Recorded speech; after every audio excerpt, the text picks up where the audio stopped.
Good afternoon class. मैं अजय सिंह। जैसा कि पिछली क्लास में हम लोगों ने यूरोपीय आगमन के अंतर्गत जो यूरोपियों का आगमन हुआ उसमें हम लोगों ने जो काम किया था कि पुर्तगालियों के आगमन के संदर्भ में और डच के आगमन के संदर्भ में, जैसे यूरोपीय कंपनियों का जो आगमन है उसमें पुर्तगाली, डच, अंग्रेज और फ्रांसीसी, डेनिश भी एक करेक्टर है, बहुत नॉर्मल है, उसका बहुत ज़्यादा उल्लेख नहीं है, लेकिन फिर भी हम लोगों ने जिस पे काम किया है वो है, उसमें आप देखते हैं कि कैसे क्या करना है ना। तो आगे हम लोग आज जो सेकेंड फेज़ है यूरोपीय आगमन आगमन के अंतर्गत देखा जाता है, पहली क्लास के बाद सेकेंड क्लास जो अर्थात सो हम सेकेंड फेज़ में लेकर चलते हैं। जैसे देखा जाता है ईस्ट इंडिया कंपनी, ठीक है। तो नाम बात करते हैं ईस्ट इंडिया कंपनी। किसकी बात करेंगे हम लोग? ईस्ट इंडिया कंपनी की बात करते हैं। ईस्ट इंडिया कंपनी, जो ईस्ट इंडिया कंपनी है, ध्यान रखना है कि ईस्ट इंडिया कंपनी पहले पुर्तगाली, उसके बाद डच, उसके बाद east India company. East India company देखा जाता है कि जो उसने सबसे पहले 1599 में, कब देखा जाए 1599 में merchant adventures, east India company 1599, कब 1599 में मर्चेंट एडवेंचर्स, मर्चेंट किसकी बात करते हैं हम लोग? मर्चेंट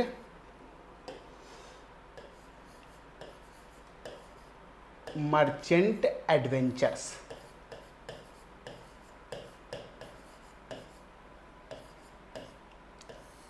मर्चेंट एडवेंचर्स नाम की जो एक व्यापारियों की एक कंपनी थी, 1599 में मर्चेंट एडवेंचर्स जो है एक ग्रुप था जिसने देखा जाता है ईस्ट इंडिया कंपनी के रूप में आगे एक कंपनी स्थापित की, और एक प्रकार से देखा गया है ये भारत में company I.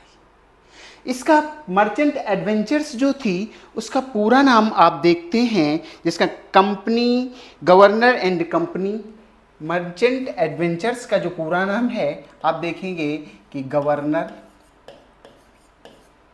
And company, governor and company.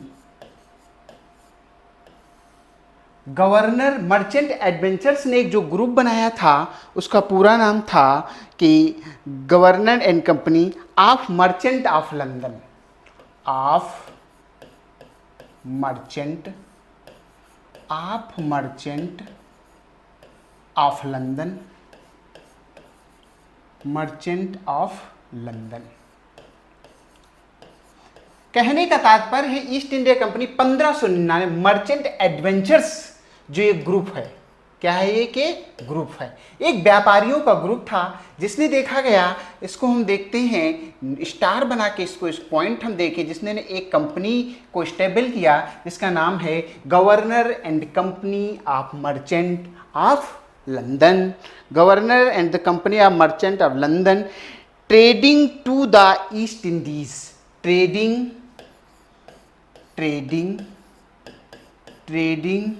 To the governor, थोड़ा नाम टिपिकल है, governor and company of merchant of London, trading to the East Indies, trading to the East Indies, East Indies. ये कंपनी का नाम है।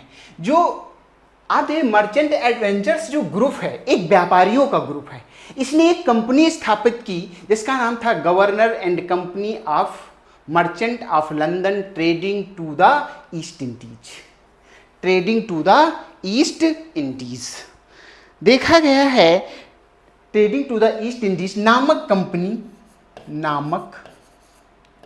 Company की स्थापना की, नामक कंपनी की स्थापना की। स्थापना की, जिसका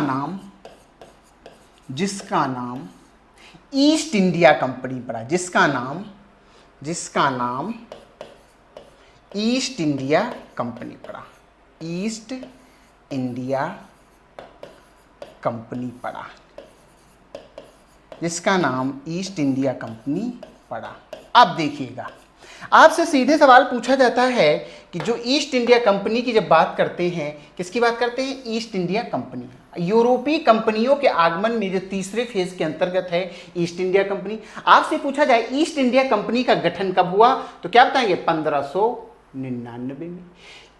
एक व्यापारियों का ग्रुप था, अर्थात मर्चेंट एडवेंचर्स। क्या नाम है? मर्चेंट एडवेंचर्स एक व्यापारियों का ग्रुप था, जिसने governor and company of merchant of London trading to the East Indies नामक कंपनी की स्थापना की, जिसका नाम ईस्ट इंडिया कंपनी पड़ा, जिसका नाम क्या पड़ा? East India company. तो आपसे सवाल पूछा जाता है, क्या सरकार ने इसकी स्थापना की?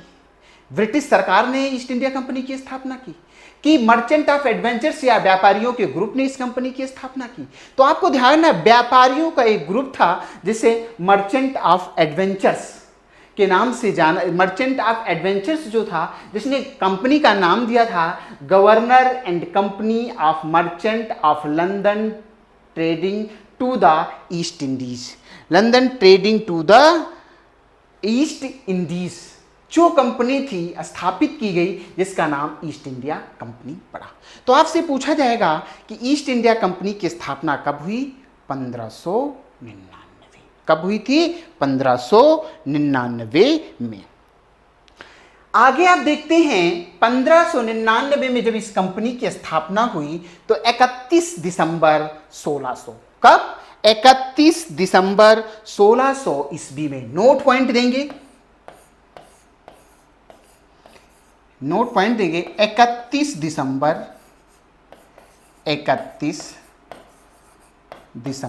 डेट क्या है? 31 दिसंबर 1600, 31 दिसंबर 1600 ईस्वी में महारानी एलिजाबेथ, कौन है? महारानी एलिजाबेथ, महारानी एलिजाबेथ 31 दिसंबर 1600 ईस्वी महारानी एलिजाबेथ ने ईस्ट इंडिया कंपनी को, ईस्ट इंडिया कंपनी को, ईस्ट इंडिया कंपनी को 15 वर्षों के व्यापारिक एकाधिकार पत्र, ईस्ट इंडिया कंपनी को 15 वर्षों के व्यापारिक 15 वर्षों के व्यापारिक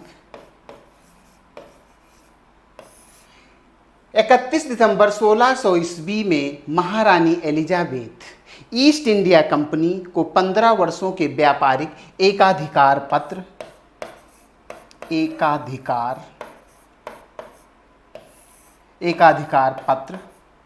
दिया, पूर्व की ओर व्यापार करने के लिए। किस सर? पूर्व की ओर व्यापार करने के लिए, पूर्व की ओर व्यापार करने के लिए। अब देखिएगा, कहने का मतलब है कि ईस्ट इंडिया कंपनी को व्यापारिक एकाधिकार पत्र कब प्राप्त हुआ?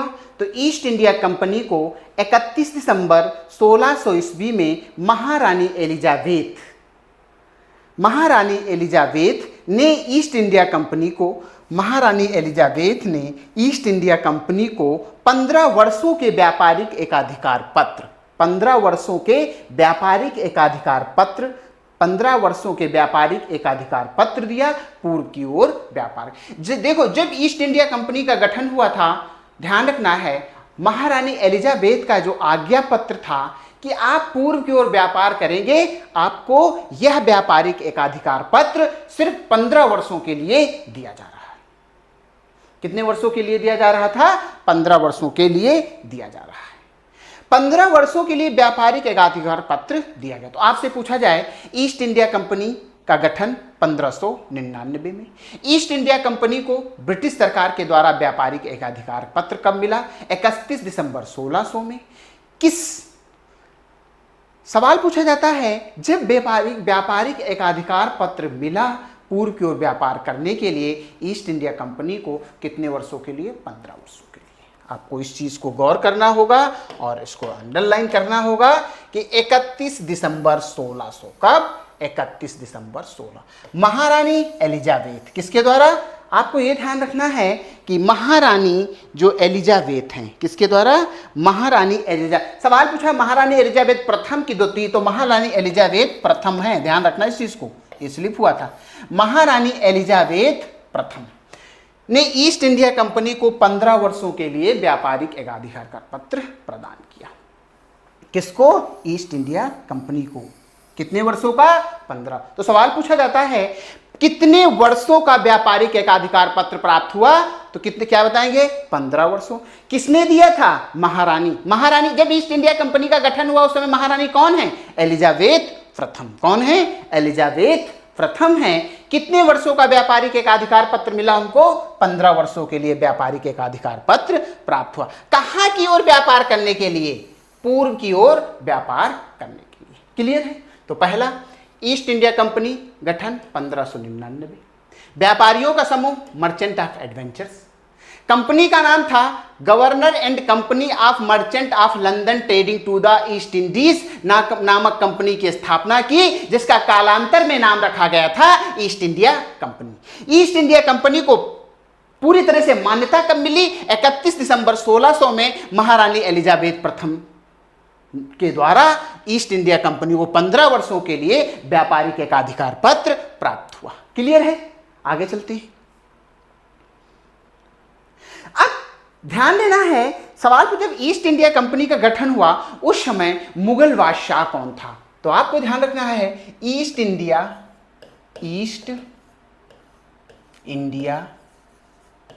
कंपनी ईस्ट इंडिया कंपनी के गठन के समय ईस्ट इंडिया कंपनी के गठन के समय मुगल बादशाह, क्या नाम है? मुगल बादशाह। ईस्ट इंडिया कंपनी के गठन के समय मुगल बादशाह पूछा जाएगा तो आप बताएंगे कौन है? अकबर। कौन है? अकबर। सीधे ध्यान रखना है, ईस्ट इंडिया कंपनी का जब गठन हुआ उस समय मुगल बादशाह कौन था? अकबर।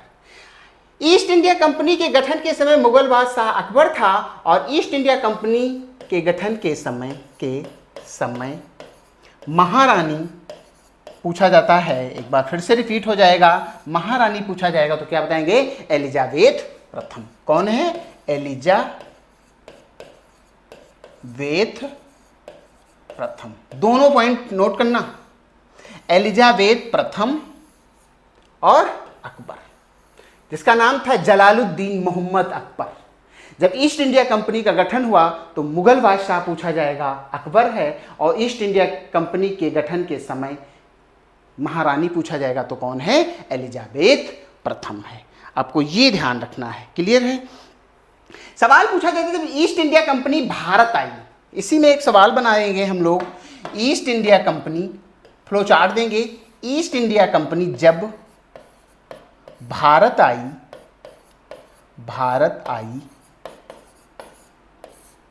तो मुगल बादशाह, ईस्ट इंडिया कंपनी जब भारत आई तब मुगल बादशाह, कौन है? मुगल बादशाह। सीधे सवाल पूछा जाए, ईस्ट इंडिया कंपनी जब भारत आई तब मुगल बादशाह कौन था? जहांगीर। कौन है? जहांगीर। अब ये ध्यान रखना है, ईस्ट इंडिया कंपनी का जब गठन हुआ था उस समय मुगल बादशाह अकबर था और ईस्ट इंडिया कंपनी का गठन जब हुआ था उस समय पूछा जाएगा महारानी तो कौन है? एलिजाबेथ प्रथम है, और जब भारत आई तब मुगल बादशाह पूछा जाए तो आप बताएंगे जहांगीर। कौन है? जहांगीर। ये चीजें आपको ध्यान रखना है कि एलिजाबेथ प्रथम महारानी है, अकबर बादशाह। गठन के समय बादशाह पूछा जाएगा मुगल बादशाह अकबर। जब ईस्ट इंडिया कंपनी भारत आई तब देखा जाएगा, पूछा जाएगा मुगल बादशाह जहांगीर, और महारानी पूछा जाए तो एलिजाबेथ प्रथम। फिर से एक बार, ईस्ट इंडिया कंपनी का गठन 1599 में मर्चेंट एडवेंचर्स नामक व्यापारियों के ग्रुप के द्वारा गठित हुई एक कंपनी थी, जिसे गवर्नर देखा जाता है, जिसका नाम पर्टिकुलर क्या था आपको पता होना चाहिए कि governor and company of merchant of London trading to the East Indies, जिसे कालांतर में ईस्ट इंडिया कंपनी के नाम से जाना गया। उस समय मुगल बादशाह अकबर था गठन के समय, महारानी एलिजाबेथ प्रथम थी, और जब ईस्ट इंडिया कंपनी भारत आई तब देखा जाता है मुगल बादशाह जहांगीर थे। कितने वर्षों का व्यापारिक एकाधिकार पत्र था? तो आप बताएंगे 15 वर्षों का व्यापारिक एकाधिकार पत्र के साथ ईस्ट इंडिया कंपनी भारत आई थी। क्लियर है? आगे देखते हैं ईस्ट इंडिया कंपनी का पहला जो एक व्यक्तित्व जिसका नाम आता है, देखा जाता है कैप्टन हॉकिंस। कैप्टन हॉकिंस देखा जाता है कि कैप्टन हॉकिंस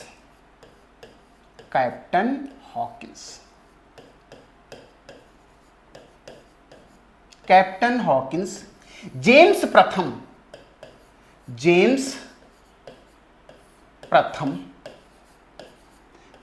प्रथम का राजदूत। मुगल दरबार में देखा गया है जहांगीर से मिलने के लिए वो कहाँ पहुंचा था? कैप्टन 1608 में सर्वप्रथम देखा जाता है कैप्टन हॉकिंस जेम्स प्रथम का राजदूत 1608 ईस्वी में जहांगीर के दरबार में उपस्थित हुआ।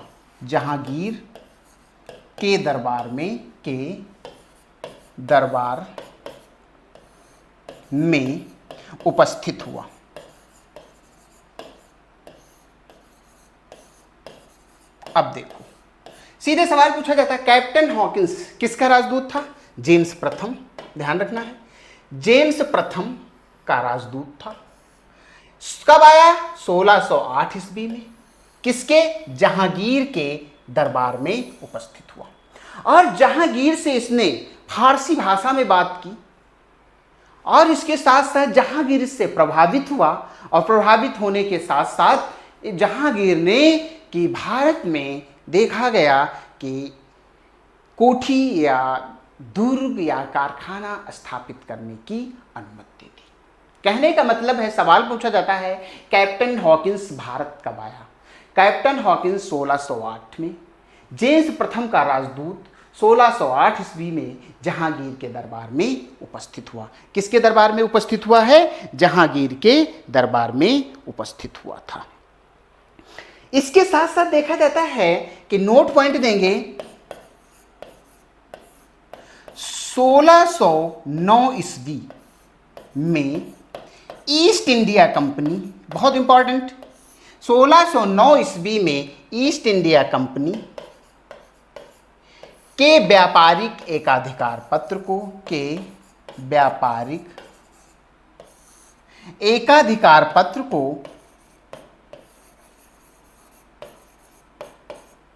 1609 ईस्वी में ईस्ट इंडिया कंपनी के व्यापारिक एकाधिकार पत्र को 1609 ईस्वी में ईस्ट इंडिया कंपनी के व्यापारिक एकाधिकार पत्र को अनिश्चित काल के लिए बढ़ा दिया गया। अनिश्चित काल के लिए बढ़ा दिया गया।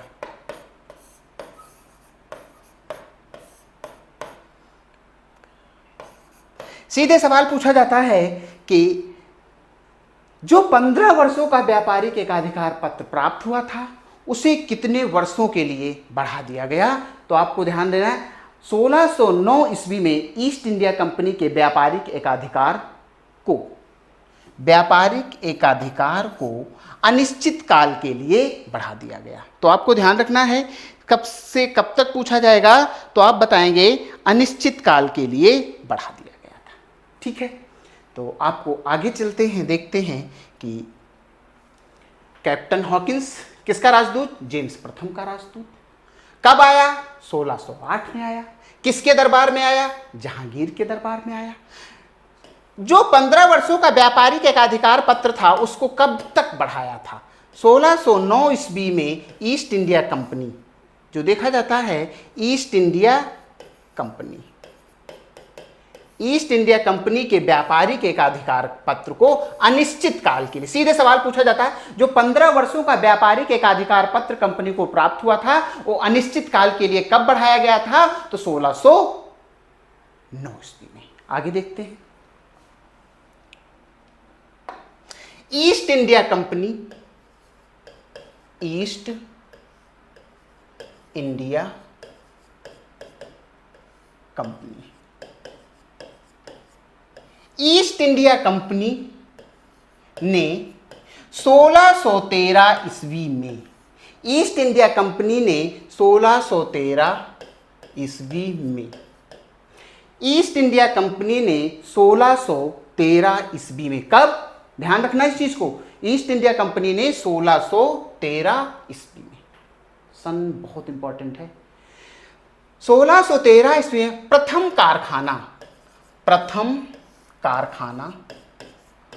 कारखाना सूरत में स्थापित किया। कहां स्थापित किया? सूरत में स्थापित किया। आपको ध्यान रखना है कि ईस्ट इंडिया कंपनी ने 1613 ईस्वी में प्रथम कारखाना सूरत में स्थापित किया। अगला पॉइंट कि 1615 ईस्वी में सर टॉमस रो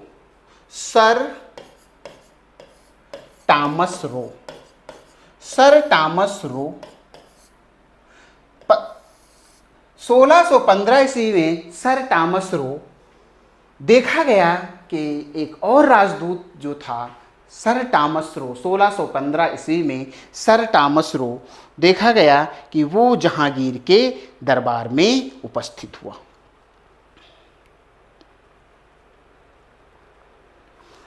तो 1615 सर टॉमस रो जहांगीर के दरबार में आया।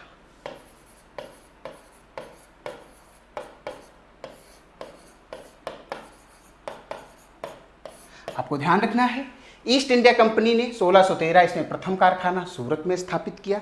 आपको ये पॉइंट बताना होगा। कहां? तो आप बताएंगे सूरत में। कब? 1613 ईस्वी में प्रथम कारखाना सूरत में स्थापित किया। क्लियर है?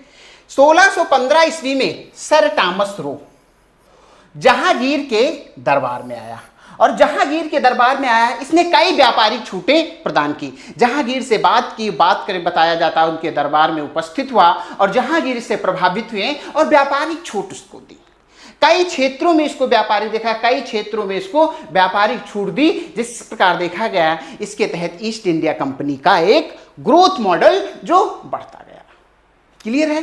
तो आपको ध्यान रखना है कि प्रथम कोठी बहुत इंपॉर्टेंट पूछा जाता है, और प्रथम कोठी जब स्थापित हुई यह भी पूछा जाता है उस समय मुगल बादशाह कौन था? सबको पता है, जहांगीर था। कौन था? जहांगीर था। आगे आप देखते हैं कि ईस्ट इंडिया कंपनी के दौर में कुछ चीज़ें और बढ़ती चली गईं, जैसे कि देखा जाता है कि व्यापारिक कोठी की 1632 ईस्वी में, कब? आगे देखते हैं, 1632 ईस्वी। कब? 1632 ईस्वी में ईस्ट इंडिया कंपनी ने, ईस्ट इंडिया कंपनी ने 1632 ईस्वी में ईस्ट इंडिया कंपनी ने 1632 में ईस्ट इंडिया कंपनी ने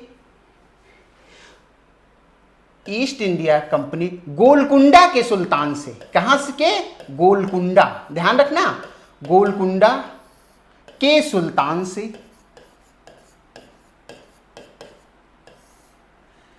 एक सुनहरा फरमान प्राप्त किया जो देखा गया एक व्यापार के क्षेत्र में जो बहुत लाभदायक हुआ। ठीक है, अंग्रेजों को एक देखा जाता है सुनहरा फरमान प्राप्त। ईस्ट इंडिया 1632 ईस्वी ईस्ट इंडिया कंपनी ने गोलकुंडा के सुल्तान से व्यापारिक गोलकुंडा के सुल्तान से सुनहरा फरमान प्राप्त किया।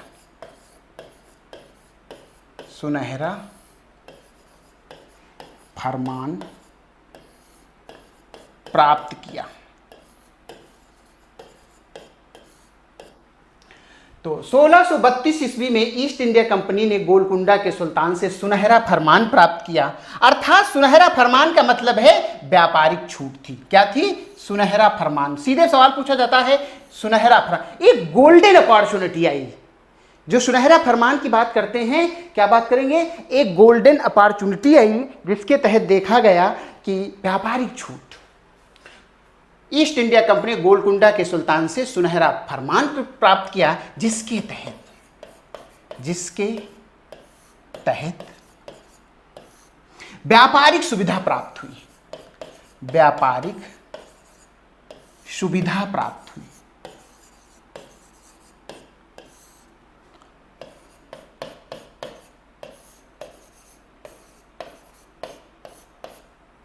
जिसके तहत व्यापारिक सुविधा प्राप्त हुई।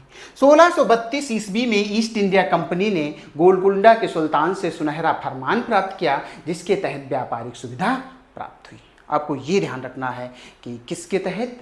गोलकुंडा के सुल्तान के द्वारा। कब? 1632 ईस्वी में। क्लियर है? कब? 1632 ईस्वी में। कलकत्ता को 1700, नोट पॉइंट एक देंगे यहां पर, कलकत्ता को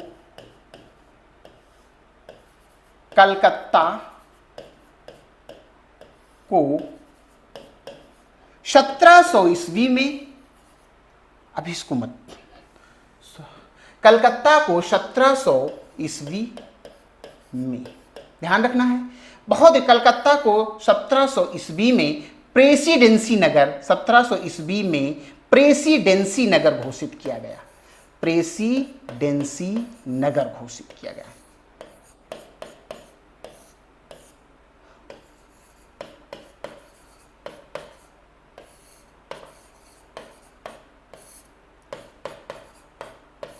सीधे सवाल आपसे पूछा जाता है कि कलकत्ता को कब प्रेसिडेंसी नगर घोषित किया गया था, तो आपको बताना होगा। आपसे सीधे सवाल पूछा जाएगा तो आपको यही बताना होगा कि 1700 ईस्वी में प्रेसिडेंसी नगर घोषित किया गया। ठीक है। 1632 ईस्वी में ईस्ट इंडिया कंपनी ने गोलकुंडा के सुल्तान से सुनहरा फरमान प्राप्त किया। कलकत्ता को 1700 ईस्वी में प्रेसिडेंसी नगर घोषित किया गया।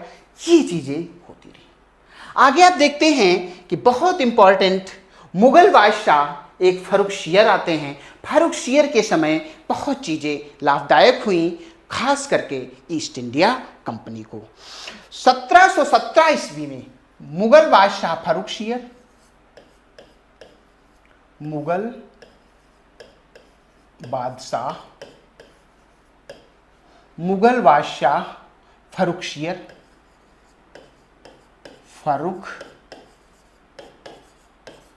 ध्यान रखना, मुगल बादशाह फर्रुखशियर के द्वारा 1717 ईस्वी में। कब? मुगल बादशाह फर्रुखशियर के द्वारा 1717 ईस्वी में देखा गया। 1717 ईस्वी में व्यापारिक देखा गया कि व्यापारिक छूट प्रदान हुई। कहानी यह है कि एक डॉक्टर है, डॉक्टर हैमिल्टन।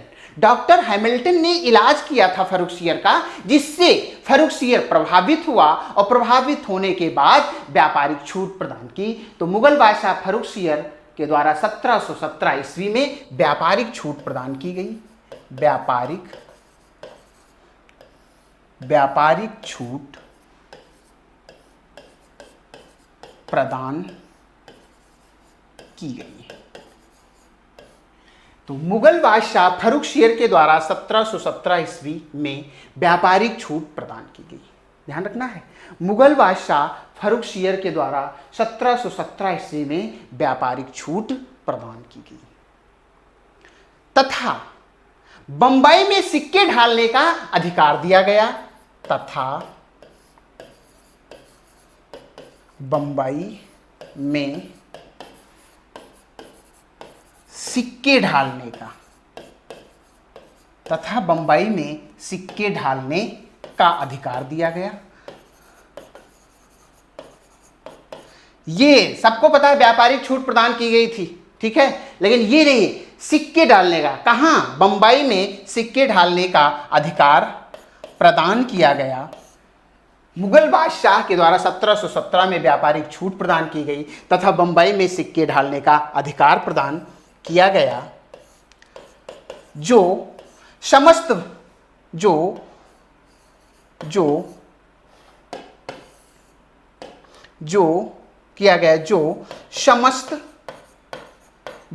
समस्त मुगल साम्राज्य में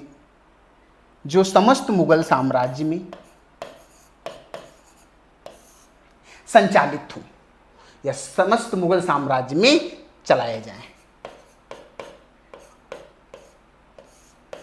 आपको ध्यान रखना है, सवाल पूछा जाता है ईस्ट इंडिया कंपनी के द्वारा पहली टकसाल कहां स्थापित की गई थी, तो आपको बताना होगा बंबई में।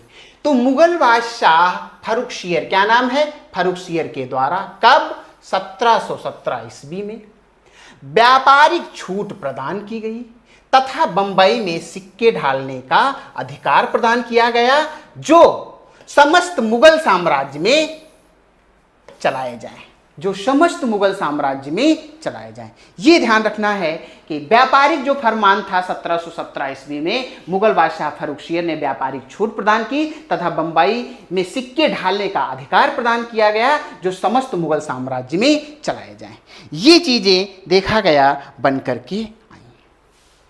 इसके साथ साथ देखा गया कि मुगल साम्राज्य, तो अब आपको ध्यान रखना है कि मुगल बादशाह फर्रुखसियर के द्वारा 1717 ईस्वी में व्यापारिक छूट प्रदान की गई तथा बंबई में सिक्के ढालने का अधिकार प्रदान किया गया, जो समस्त मुगल साम्राज्य में चलाए जाएं। ईस्ट इंडिया कंपनी ने अपने आप को देखा गया कि कैसे कैसे स्टेबल किया, कि सवाल पूछे जाते हैं यूरोपीय कंपनियों के आगमन में सवाल पूछे जाते हैं कि ईस्ट इंडिया की कंपनी का गठन 1599 में, ईस्ट इंडिया कंपनी को एकाधिकार पत्र 1600 में, ईस्ट इंडिया कंपनी भारत जब गठित हुई थी उस समय मुगल बादशाह अकबर, जब भारत में आई मुगल बादशाह जहांगीर। कैप्टन हॉकिंस, देखा गया कि भारत कब आया, तो 1600। कैप्टन हॉकिंस पूछा जाए भारत कब आया, तो आपको बताना होगा 1608 में। किसके दरबार में आया, जहांगीर के दरबार में है। कंपनी को व्यापारिक एकाधिकार पत्र 1600 ईस्वी में महारानी के द्वारा कितने वर्षों को प्राप्त हुआ था, 15 वर्षों का। अनिश्चित काल के लिए कब बढ़ाया गया, देखा जाता है 1609 ईस्वी में। और पहली व्यापारिक कोठी ईस्ट इंडिया कंपनी के द्वारा कहां और कब स्थापित की गई थी, तो आपको सूरत में स्थापित की गई थी, कब, 1613 ईस्वी में। जेम्स प्रथम के राजदूत के रूप में देखा जाता है एक और कैंडिडेट आता जिसका नाम था sir Thomas Roe. Sir Thomas Roe 1615 ईस्वी में आया और जहांगीर से भेंट की और कई व्यापारिक छूटें प्रदान की तथा 1632 ईस्वी में गोलकुंडा के सुल्तान से सुनहरा फरमान प्राप्त किया ईस्ट इंडिया कंपनी ने, जिसने व्यापारिक छूट देखा जाता बहुत अच्छे तरीके से प्राप्त की। 1700, इसके साथ साथ देखा जाता है 1700 ईस्वी में कलकत्ता को एक प्रेसिडेंसी नगर घोषित किया गया था। और इसके साथ साथ आप देखते हैं कि कुछ चीज़ें और बनती हैं जिसके तहत आप आगे देखेंगे कि फर्रुखसियर के द्वारा 1717 ईस्वी में समस्त व्यापारिक छूट देखा जाता है, खास करके बंगाल रीजन में व्यापारिक छूट प्रदान की गई और बंबई में सिक्के ढालने का कारखाना स्थापित करने, टकसाल बनाने की देखा जाता है, सिक्के ढालने का अधिकार प्रदान किया, अर्थात बंबई में टकसाल लगाने का अधिकार प्राप्त हो गया। और टकसाल लगाने के साथ साथ देखा जाता है ईस्ट इंडिया कंपनी अपने आप को स्टेबल कर ली। तो यहाँ तक ईस्ट इंडिया कंपनी के बारे में कुछ जो मेन सवाल उनके आगमन के संदर्भ से पूछे जाते हैं उस पर हम लोगों ने चर्चा की है। ठीक है, आगे आप देखते हैं ईस्ट इंडिया कंपनी, दूसरा नाम क्या है? French east India company, east India company. जो फ्रेंच ईस्ट इंडिया कंपनी है, बहुत important, French east India company देखा जाता है फ्रांसीसी सरकार के द्वारा स्थापित कंपनी। फ्रांसीसी सरकार के द्वारा फ्रेंच ईस्ट इंडिया कंपनी जो थी फ्रांसीसी सरकार के द्वारा स्थापित कंपनी।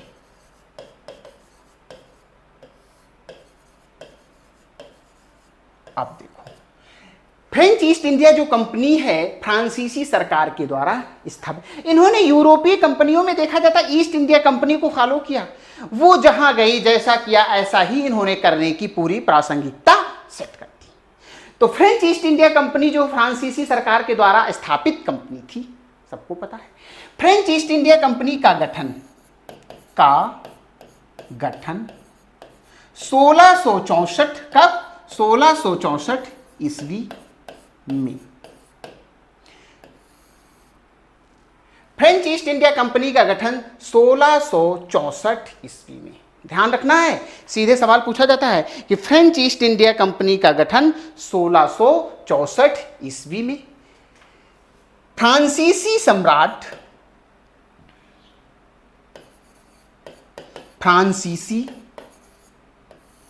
सम्राट लुई 14वें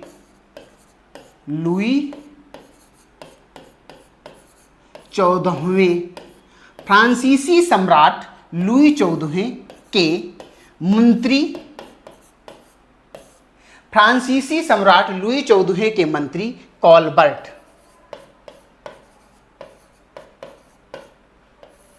फ्रांसीसी सम्राट लुई 14वें के मंत्री कॉलबर्ट की सहायता से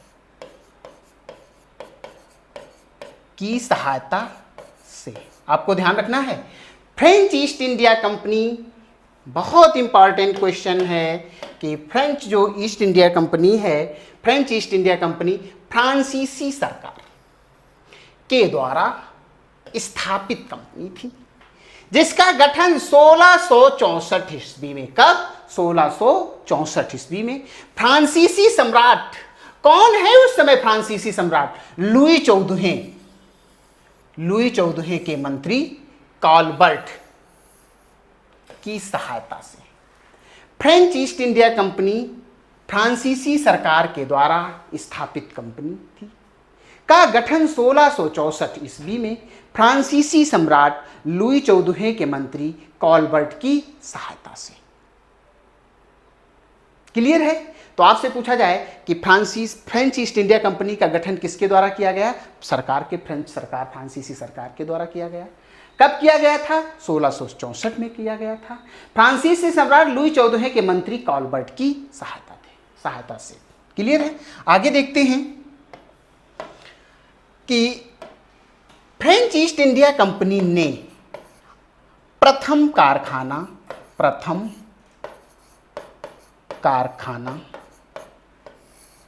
1668 ईस्वी में, 1668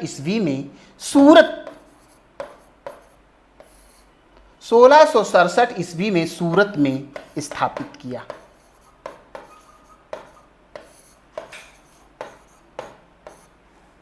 तो फ्रेंच ईस्ट इंडिया कंपनी ने प्रथम कारखाना 1668 ईस्वी में सूरत में स्थापित किया। आपको ध्यान रखना है कि फ्रेंच ईस्ट इंडिया कंपनी ने प्रथम कारखाना कब और कहां स्थापित किया? सूरत में स्थापित किया था। फ्रैंकोइस कैरो के द्वारा, ध्यान रखना है कि सूरत में जो दुर्ग स्थापित किया था, जो कारखाना स्थापित किया गया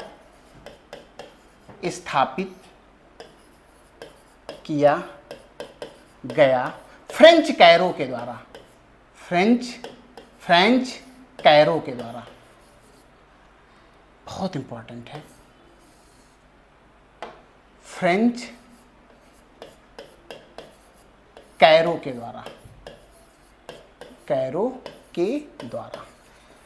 आपको ध्यान रखना है कि फ्रेंच ईस्ट इंडिया कंपनी फ्रांसीसी सरकार के द्वारा स्थापित कंपनी का गठन 1664 ईस्वी में फ्रांसीसी सम्राट लुई चौदह की मंत्री काल्बर्ट की सहायता से फ्रेंच ईस्ट इंडिया कंपनी ने प्रथम कारखाना 1668 ईस्वी में, कब? 1668 ईस्वी में स्थापित किया। 1668 ईस्वी में सूरत में स्थापित किया। सूरत में जो कारखाना स्थापित किया गया फ्रेंच कैरो के द्वारा। किसके द्वारा स्थापित किया गया था? तो आपको बताना होगा, फ्रेंच कैरो के द्वारा स्थापित किया गया था। हॉकिंस जो है ईस्ट इंडिया कंपनी की ओर से जेम्स प्रथम का, जिसकी बात करते हैं कि महारानी के आज्ञानुसार, और आगे आप देखते हैं फ्रेंच ईस्ट इंडिया कंपनी को बढ़ाने का काम डुप्ले के द्वारा किया जाता है। आगे आप देखते हैं डुप्ले के द्वारा किया गया, क्योंकि डुप्ले एक ऐसा देखा जाता है शागिर्द था फ्रेंच ईस्ट इंडिया कंपनी का, जिसने राजे महाराजों को लड़ाना शुरू किया। और देखा जाता है पहली बात बेलेजली की सहायक संधि की बात आती है। अगर जो देखा जाए कि बेलेजली ने जो सहायक संधि की रूपरेखा देखी, वो सबसे पहले डुप्ले कर रहा था। डुप्ले के पदचिन्हों को लॉर्ड बेलेजली ने सहायक संधि के रूप में परिवर्तित किया। क्लियर है? तो ये चीजें आपको ध्यान रखना है। तो हम लोगों ने पहले फेज में देखा जाता पुर्तगाली, डच, दूसरे फेज में ईस्ट इंडिया कंपनी और फ्रेंच ईस्ट इंडिया कंपनी के बारे में पढ़ा है। क्लियर है? तो इस चीज को आपको बहुत ठीक से करना होगा।